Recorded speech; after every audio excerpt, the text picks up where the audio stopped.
Golf. So how do I start playing golf? Maybe you've asked that question before and you didn't get an answer. Maybe you asked it and you got way too much of an answer, and the person that shared all their information with you just made it too overwhelming and intimidating, and it wasn't even worth trying to start after you heard all that's involved. Or maybe someone told you and you were like, wow, I can't afford that money-wise or time-wise, and it's just not for me. Well, my hope is that today in this podcast episode that we will tackle that question in a way that's reasonable and realistic and allows you to start enjoying playing golf the way that I have for the last 20 years whenever I've gotten a chance to. So let's dive in. How is it that you start playing golf? So who am I and why should you listen to me? Well, I am Nate Wolf, and I have been playing golf, as I said, for about 20 years. I started just after high school. So for those of you that could do the math, you know that it's probably time for my evening medicine regimen for my back pain. But all of that to say, I've loved the game ever since I picked up a club, and I knew it was something that I wanted to pursue. And I got into it pretty heavy after high school. But then, as life has a way of doing, responsibilities and relationships, I got married, I had children, and now we are a family with 4 kids, and I've got a full-time job, and suddenly life has piled on the obligations and responsibilities, and getting time to go out and play golf is challenging and difficult. And for most of my friends, I've noticed that that is the tipping point where they kind of put the clubs down and let them gather dust in the garage, and they'll pick it up again when they have time, which is, generally speaking, when your kids grow up and move out of the house and you finally have a little bit of free time again. Well, what I've been fortunate to be able to do is find a balance in my life where I'm able to still pursue the game that I love without sacrificing the responsibilities and obligations that I have to my family and kids. And maybe that's someone like you. Maybe you're someone like that, where you have been looking at this and saying, I would love to play, I just don't have the time and money. Hopefully we can answer it in a way today that motivates you to feel like it's very attainable and very achievable, that you can start to pursue golfing even in the midst of all the things that you have going on in your life. So we're going to cover 5 points. 5 points for whatever level of golfer you are and whatever you're trying to achieve. The framework is kind of the same. We want to evaluate it from the top down. What is our goal? What kind of time and money do we have to put towards achieving that goal? And money can translate to equipment, but equipment or clubs is going to be the fourth aspect of this. And that's not always the same as money. It's about finding the equipment that's going to help facilitate your goal the most efficiently and effectively. And then the last thing is going to be your expectations around how long or when do you think this goal is going to be achieved? And that's kind of the framework I have for the beginning golfer. So as we go through this, I'm going to kind of use the example of someone who I picture has never picked up a club, but has decided that they want to start pursuing learning how to play golf at this stage in their life amidst all the other chaos they have going on in their life, family, job, everything else. So let's talk about goal setting. Goal setting is the number one priority when it comes to really any hobby, golf not excluded. But what is the goal that you have for yourself? And if you're just starting and you have no idea, you're like, I don't even know how to set a goal for this. Well, lucky you showed up, because I have what I believe is a good goal for any beginning golfer to set as a benchmark, for their first benchmark. And that would be, as I describe it, you want to get yourself to a point where you can pick up a golf club, you can swing it, and as a result of you swinging it, the ball is contacted decently. And what I mean by decently is that the ball goes in front of you and it goes up in the air, left, right, far, short, whatever. But it does those two things, in front of you and up in the air, most of the time when you take a swing. So take that for whatever it is. It's kind of vague, but I did that intentionally because I don't want to get to a point of like, well, I have to hit 90% of the shots this way. And it's not quite that scientific. But the idea is that you want to be able to swing a golf club comfortably enough that you can hit a golf ball that is sitting down on the ground in front of you most of the time with decent contact. So that's going to be your first goal. For others of you, that might be a goal that you've already surpassed. That might be a benchmark you've surpassed. And that's great. And there are other goals that we can go into in future episodes. But for right now, I'm talking to that person that might want to start playing and they've never gotten over the hump. And I'm here to try to help you do that. So that's goal number one, is to hit the ball relatively consistently. Well, what do you need to do that? Now let's get into the other aspects of time and money, because those tend to go together. Let's talk about the time that's going to be taken for something. No, let's go to money first, because that's the pressing issue. Can I afford to even do this? Well, you are going to need a golf club, and you're going to need somewhere to practice. And both of those things cost money. So maybe you already have clubs. That's great. We can check that off the list. Maybe you don't have a club at all. And in our example, we're going to assume that you don't. So there are a couple of different ways you can pursue getting clubs that you can practice with. The first thing I would do is check with any of your golfing buddies or neighbors who might play and might have clubs either to give you, loan you, or sell to you. Because anyone that plays golf for a significant amount of time knows that we have a sickness that eventually we just think better equipment is going to help us the most, and we buy way too much and it never helps, and then we have a whole bunch of stuff left over. Check with your golfing friends to see if they have leftover clubs that you can use. First thing that I would do. Cheapest option for you.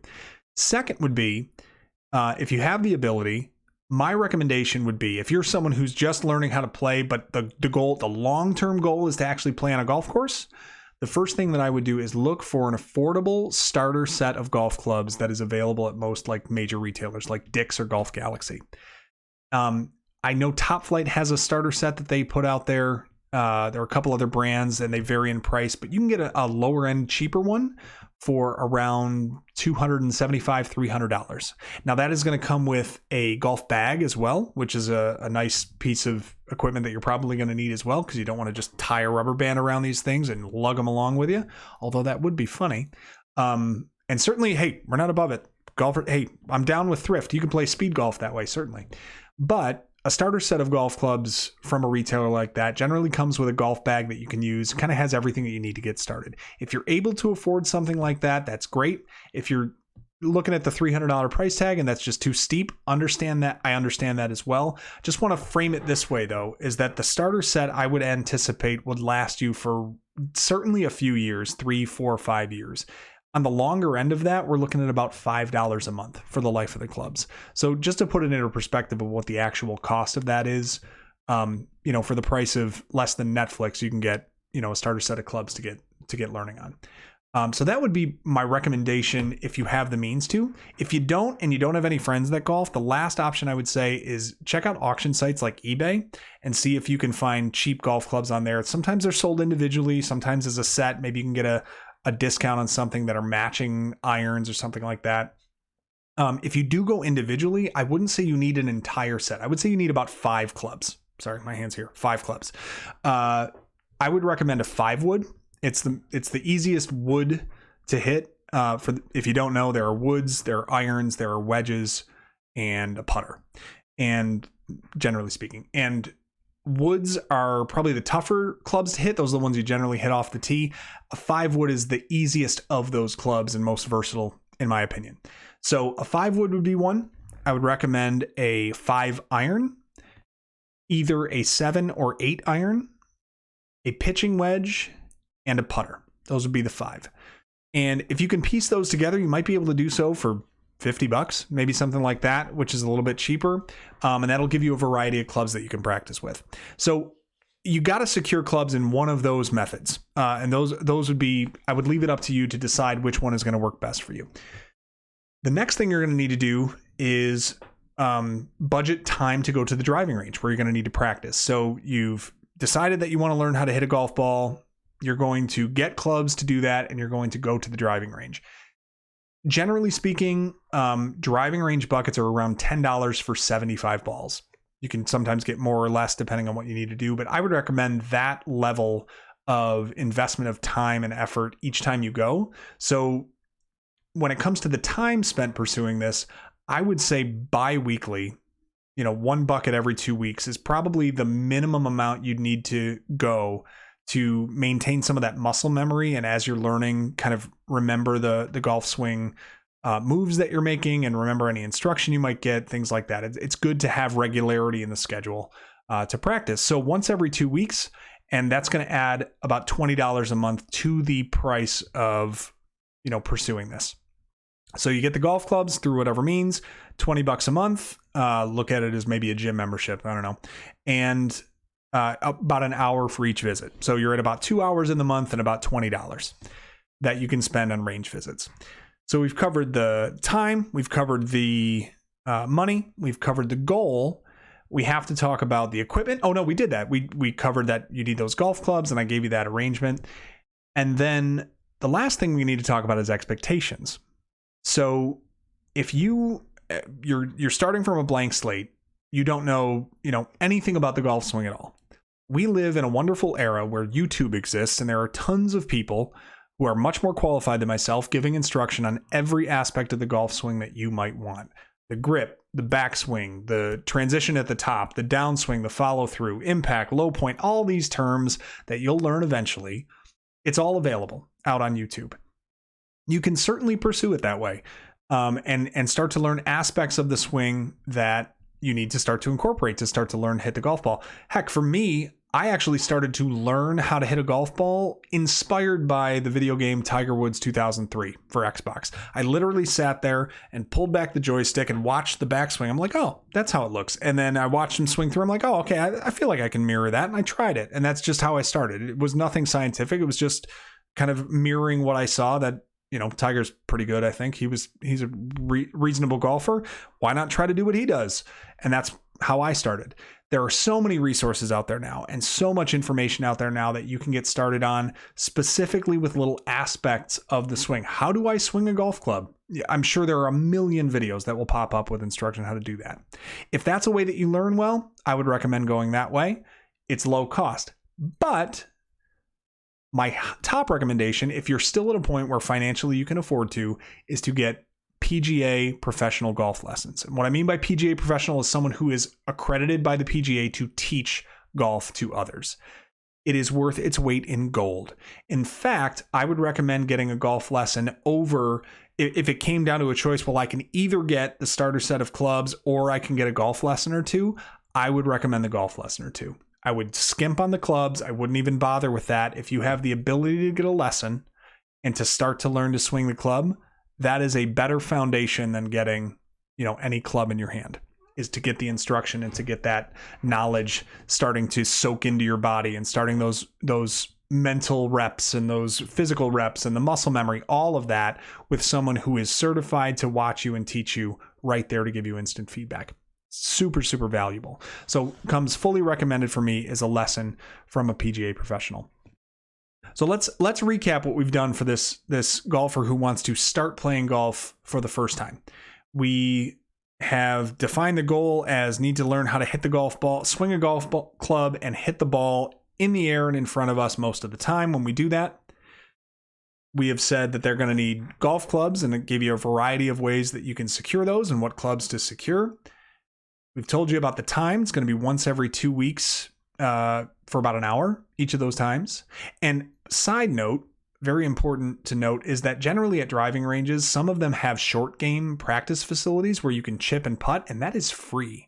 I know there's one by me, so I actually walk in there and just go with a wedge and a putter sometimes and just work on chipping and putting. It doesn't cost me anything. I just go in there and learn that. And that's another good way to learn how to contact the golf ball. But I digress. Then we talked about what the equipment you're going to need. We covered that. We talked about instruction and what ways to pull an instruction. One thing I would recommend not doing is just grip it and rip it and not taking any instruction at all and just, hey, I'll figure this out.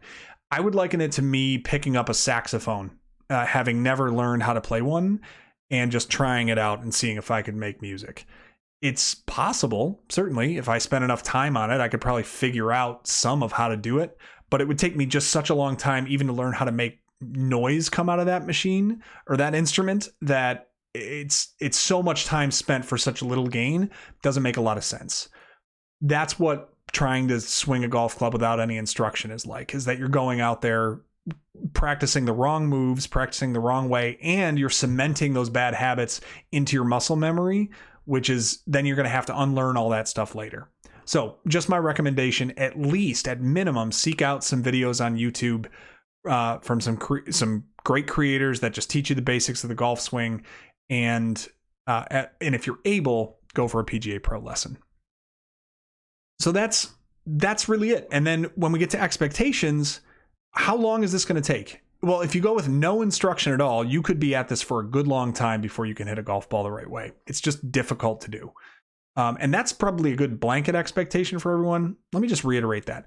Golf is difficult. It is just really, really hard. It's a lot of fun and it's very rewarding, but it's difficult. And if it were easy, way more people would do it. But it's hard. And doing it without any instruction is that much harder. Going with, the more instruction that you get up front, certainly from a professional and a lesson, is going to pay dividends with how much less time you'll need to spend at the driving range to achieve your goal. So if you're able to spend on 1 or 2 lessons, you'll probably save roughly that amount of money in range buckets pursuing hitting the golf ball consistently. But if you're someone who just can't afford that and we just want to go the YouTube route, I would say roughly 3 to 6 months, honestly, is probably a good amount of time to give yourself before you reevaluate and say, all right, am I progressing or am I just kind of standing still? How is this working? And you want to kind of take a look at what your success rate is early versus after a few times, because you're naturally going to start to evolve and change and build a golf swing that you're going to be working with and massaging and transforming over the course of your golf pursuit. So very important to kind of take note of where you start and where you end up after, I would say, 3 to 6 months. And that's it. That's your plan to get started. If you tune in here to say, I've never played, but I want to learn how to play, that's it. That's laid out for you. You got to start by hitting the golf ball consistently, get some clubs in your hand that you can practice with, budget some time. I recommend a minimum of once every 2 weeks that you go to the driving range to hit 1 large bucket of balls, roughly 75 balls. And you can spend as much time as you want chipping and putting on top of that. If you don't know how, again, YouTube videos, instruction, whatever you can get. And then your expectations are give it 3 months and then see what it's like after that.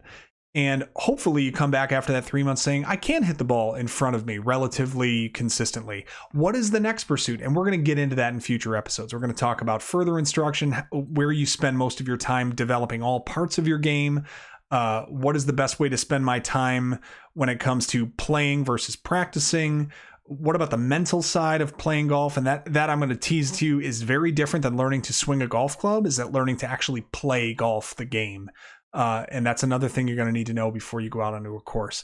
But it's a fun pursuit, and it is a lot of fun to start to build on something incrementally and slowly but surely. And eventually you look after 3 months and you go, wow, I'm way further ahead than I thought I would be.